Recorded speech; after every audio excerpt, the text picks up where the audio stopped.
There's a thin line between love and professional respect. I learned that the hard way. As a photographer, I always captured one-of-a-kind moments through my lens. But the moment that changed my life wasn't snapped by any camera. It was etched in my memory forever. Ashley burst into my life like a splash of vibrant colors, the kind that makes any photographer fall head over heels in an instant.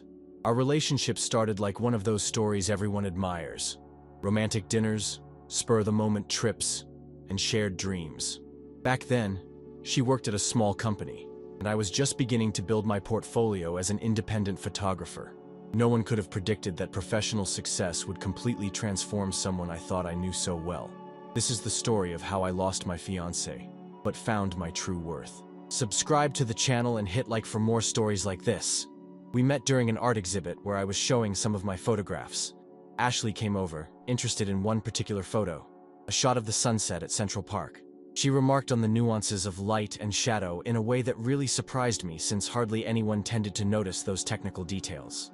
At the time, she was finishing her MBA and working for a mid-sized company, dreaming of becoming a consultant.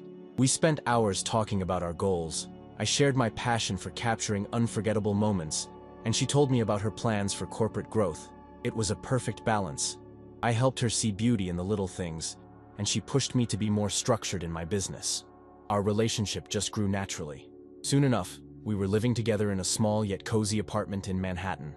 Ashley always took pride in my work. She made a point of hanging my photos all over the house and recommending me to her friends and coworkers. In the first 2 years, we built a solid foundation. I did wedding shoots on weekends to supplement my income while trying to make a name for myself in the artistic photography world. Meanwhile, Ashley dedicated herself to her studies and work, always consulting me on important decisions. The proposal happened during a trip to Paris. I planned every little detail, even hiring a local photographer to capture the moment. Ashley cried with emotion when I got down on one knee in front of the Eiffel Tower. That night, we celebrated at a small restaurant in the Quartier Latin, making plans for our future together. Ever since I started out in photography, I knew it was going to be a challenging journey. I began with small gigs, family events, beginner photo shoots, and some pictures for local small businesses. Each project was a chance to sharpen my technique and expand my portfolio. I invested heavily in quality equipment, saving up for months to buy my first professional camera. I attended workshops, studied composition, lighting, and editing.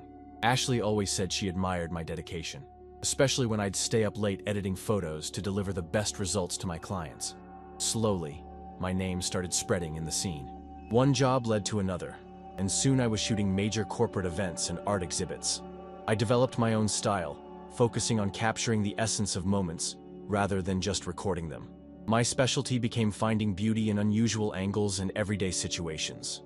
I managed to set up a small studio in Brooklyn, a modest but functional space.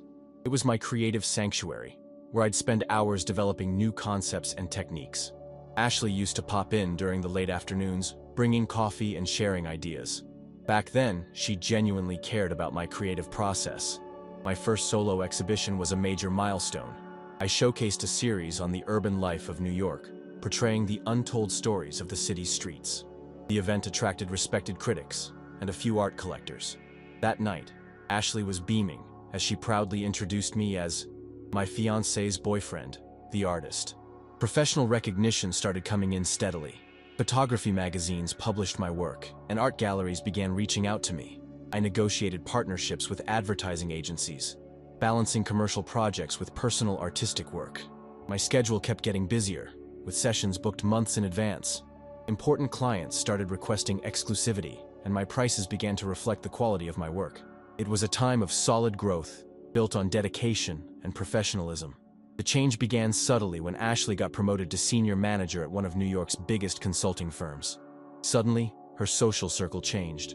Our simple dinners at home were replaced by lavish corporate events. She started dressing differently, talking differently, acting differently. At first, I tried to adapt. I'd go with her to business events, even though I felt out of place among executives in expensive suits. In conversations, whenever someone asked about my profession, Ashley would quickly jump in, downplaying my work as something temporary, as if I was still figuring things out. Little criticisms started cropping up at home. Why don't you shoot bigger events? You should charge more. So-and-so makes 3 times what you do in finance. The tone of her words changed. It wasn't friendly advice anymore. It was downright demeaning. The pride she once had in my artistic work turned into a kind of barely concealed shame. At a dinner with her new colleagues, one of them asked about my photos on display in a local gallery. Before I could answer, Ashley laughed and said, "Oh, that's just his hobby." Those words hurt more than I cared to admit at the time. Our routine also changed drastically. Ashley started canceling our plans last minute because of important meetings. When we were finally together, she'd spend most of the time on the phone, handling work issues. Conversations about art, life, and dreams were replaced by talks about profits, stocks, and social status. At home, my photographs were gradually being replaced by artworks from famous artists that she bought at auctions. When I asked about it, she replied that we needed more sophisticated art to impress her colleagues at the dinners she started hosting. The studio she once loved visiting became a point of contention.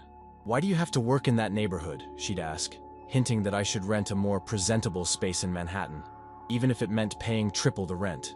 The criticisms grew more frequent and blunt. During a brunch with her executive friends, Ashley began sharing her concerns about my career. "You know, sometimes I wonder if Michael should consider something more corporate," she said, as if I wasn't right there. "Photography is cool for the weekends, but it's not a real career." Another time, at a dinner with important clients from her company, someone complimented one of the few photos still hanging on our living room wall. Ashley quickly dismissed it, saying it was just a phase, and that we'd soon hire a professional decorator to upgrade the apartment. The embarrassing situations kept piling up. At a birthday party for one of her colleagues, I was repeatedly introduced as Ashley's boyfriend who takes photos. When I tried to explain about my latest exhibition or an important project I was working on, she would subtly change the subject or interrupt with a story about her corporate achievements. At family gatherings, which used to be moments of celebration, Ashley began making remarks like, "At least I have a stable job," or, "When we have kids, Michael will have to find something more secure." Her parents, who once admired my work, started looking at me with concern. At a charity event organized by her company, I was invited to be the official photographer. I thought it was a great opportunity to show my professional work to her colleagues. However, Ashley insisted on hiring another photographer, saying I should go along as her +1 to network. All night, she presented my profession as if it were just a trivial detail about who I was. The arguments at home intensified. Ashley began questioning every professional decision I made. When I turned down a lucrative commercial job so I could focus on a personal art project, she spent hours criticizing me, saying I had no real ambition and was wasting my potential. The most painful moment came during a dinner with her new clients. One of them, interested in art, asked about my work. I started talking about a photo series I was preparing for an international exhibit. Suddenly, Ashley cut me off sharply. "Michael's still trying to make a name for himself in the market. You know how hard it is to make a living from art these days." The awkward silence that followed was deafening. At a team meeting at her office, where I was invited to photograph, the moment I overheard her whispering to a colleague, "It's kind of embarrassing to have a boyfriend who just plays artist while everyone here is building serious careers," hit me hard. I pretended not to hear, but every word was burned into my memory. The daily humiliations started chipping away at my self-esteem. Even when I landed important contracts or received praise from respected critics, Ashley always found a way to belittle my achievements. The relationship that had once been built on mutual support had turned into a toxic dynamic of constant belittling. The turning point happened during the end-of-year party at the consulting firm where Ashley worked. It was a lavish event at one of Manhattan's most exclusive hotels, attended by hundreds of executives and important clients. Ashley insisted that I wear a new suit and behave according to the level of the guests. During the initial cocktail hour, I noticed she was more tense than usual. Whenever someone came over to chat, she quickly steered the conversation back to her work or her company projects. At one point, one of the top partners started a conversation about art and photography, showing genuine interest in my work. I was explaining a series of photos I had just finished, documenting the transformation of New York's historic neighborhoods, when Ashley abruptly interrupted. "Michael is just a glorified selfie taker. Nothing compared to the work we do here." The partner looked a bit embarrassed, but she kept going. "I mean, anyone with an iPhone can be a photographer these days, right?" The whole room went silent. Several faces turned in our direction. Ashley, clearly a bit tipsy from the wine and the attention, continued. "Sometimes I wonder when he'll grow up and get a real job. I can't be the only adult in this relationship forever." I felt my blood boil, but I kept my cool. Years of handling events had taught me to stay composed in tense situations. I looked her straight in the eyes and said in a clear, firm voice, "Ashley, you just made one very difficult decision a whole lot easier." I pulled the engagement ring out of my pocket. I'd kept it with me ever since she'd started forgetting it at home during corporate events. I set it on the nearest table and continued, "It's obvious you don't respect who I am or what I do. This isn't the kind of partnership I want for my life." Her face shifted from mockery to disbelief in seconds. "Michael, you can't be serious. Not here. Not now," she whispered, finally realizing the gravity of the situation.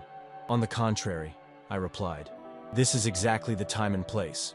You chose to publicly humiliate my profession, so it's only fair that my response is also public." I turned to the guests watching us and said, "Sorry for the show, but sometimes an image is worth more than 1,000 words." Before leaving, I walked over to the partner who had shown interest in my work and said, "I'd love to continue our conversation about photography another time." I handed him my professional card and headed for the exit.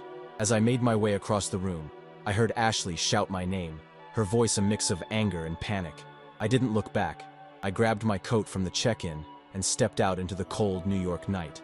For the first time in years, I felt truly free, as if I'd finally shed a weight I never even knew I'd been carrying. In the weeks following the incident at the hotel, I threw myself completely into my work. I turned off my phone notifications and focused solely on shooting. Ashley tried to reach me several times, first with angry messages, then with apologies, and eventually with long explanations about how stressed she was at work. I held my ground and stayed silent. I asked a friend to collect my things from our apartment while she was at work. I left the keys with the doorman along with a short note asking her not to contact me anymore. It was hard, but necessary. Every time I thought about replying to her messages, I remembered all the times she'd belittled my work. A month later, she showed up at my studio. She looked different, no longer carrying that usual air of superiority. "I was rushed," she said. "The corporate world messed with my head. Can we start over?" I looked at her and saw the same person who had mocked my profession so many times. "No, Ashley, we can't." She insisted, mentioning that she'd talked to her therapist and was willing to change. She brought up all our years together and the plans we'd made. "You can't throw everything away because of a few offhand comments," she argued. "They weren't just comments," I replied. "They were a clear sign of who you've become." The conversation went on for hours. Ashley cried, pleaded, and promised to change. In another time, maybe I would have given in. But something inside me had changed that night at the hotel. It wasn't just about the relationship anymore. It was about my own self-worth and professional integrity. "You don't get it, Ashley," I explained calmly. "It's not about you having a corporate job or making more money than me. It's about respect. You didn't just stop respecting my profession. You actively tried to make me feel inferior because of it." When she finally understood that my decision was final, her tone shifted again. "You'll regret this," she said. "Good luck trying to build a career shooting suburban weddings." Those words only confirmed that I was making the right call. The next day, I received a flood of messages from her friends and family. Some criticized the way I ended things. Others tried to mediate a reconciliation. I replied politely to everyone, but I held my ground. It was time to move on.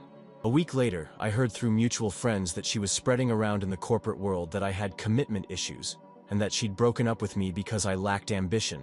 I didn't bother defending my side. I let my work speak for itself. It was a period of a lot of reflection. I realized I'd let her behavior affect my self-esteem more than I admitted. I had started to question my professional choices and doubt my talent. But now, free from that negative influence, I could finally focus on what truly mattered: my art and my professional integrity. Moving to another neighborhood in New York was the first step toward my renewal. I found a larger studio in the Lower East Side, a place bursting with creative energy and independent artists. It was exactly the environment I needed: authentic, vibrant, and unpretentious. I began accepting projects I'd previously been hesitant about. I documented the city's nightlife, produced essays on local communities, and dived into experimental projects I'd always wanted to try. Without Ashley's critical voice in my ear, I felt free to follow my true artistic inclinations. My schedule started filling up fast. An editor for an art magazine saw my work at a small gallery and invited me to do a series on urban artists. The project gained traction and opened doors I never even knew existed. I received invitations to exhibit in international galleries and participate in photography festivals. The commercial work took off as well.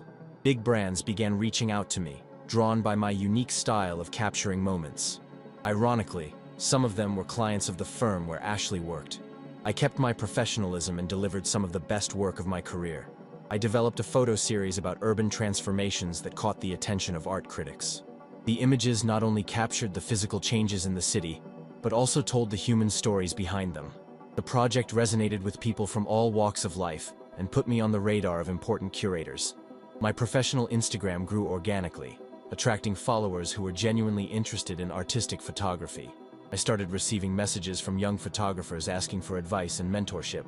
It was incredibly rewarding to share knowledge without the fear of being judged or belittled. A gallery in Berlin invited me for a solo exhibition. I spent 3 months in Europe, shooting and expanding my network. I met artists from various countries who showed me new perspectives and techniques. Every conversation and exchange of ideas reaffirmed that I was on the right path. Back in New York, I established partnerships with other local artists. We created a collective that organized monthly exhibitions, offered workshops, and supported social causes through art. The project grew even more than we expected, drawing attention from the media and important sponsors. My work began to be recognized, not just for its technical excellence, but for its ability to tell stories through images. I received proposals to publish a photo book and to give lectures at universities. The income that once worried Ashley was no longer an issue. I was earning more than ever, doing exactly what I loved. Most importantly, I regained my creative confidence. Without the constant pressure to fit into a corporate mold, I was free to explore my artistic vision. I discovered that there was an entire world of people who valued art and respected professional photographers for what they truly are: visual storytellers. International recognition came unexpectedly. My series on urban transformations was nominated for the World Press Photo, one of the most prestigious awards in photography. The ceremony was in Amsterdam, and there I was, sitting among some of the biggest names in world photography. When they announced my name as the winner in the Contemporary Issues category, time seemed to stand still. I walked up to the stage and received the award from a photographer I had always admired. In my acceptance speech, I talked about the importance of believing in your artistic vision, even when others doubt it. The response was immediate. My phone wouldn't stop ringing with job offers, exhibition invitations, and collaboration proposals. Major media outlets clamored for interviews, eager to know more about the photographer who captured the urban transformations so uniquely. Among the congratulatory messages, I found one from Ashley. It was short. "Congratulations on the award. You were always talented." I didn't reply. That recognition wasn't about her or proving something to anyone. It was about staying true to my art and reaping the rewards of my dedication. The award opened doors I never imagined existed. Important museums started acquiring my work for their permanent collections. I received invitations to be a judge at international photography competitions and to conduct workshops at renowned institutions. But the greatest validation didn't come from the awards or the public recognition.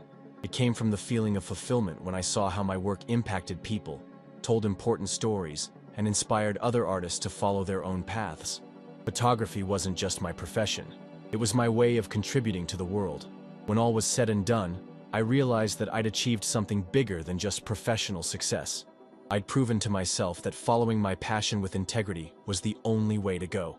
The award was just an external validation of something I always knew deep down. My work had value, regardless of what anyone else thought. Looking back, I see that night at the hotel was a turning point, not just professionally, but personally. My experience with Ashley taught me that mutual respect is non-negotiable in any relationship. Today, when I give talks to young photographers, I always emphasize the importance of staying true to your art. I share my story not to bash Ashley or the corporate world, but to show that success means different things to different people.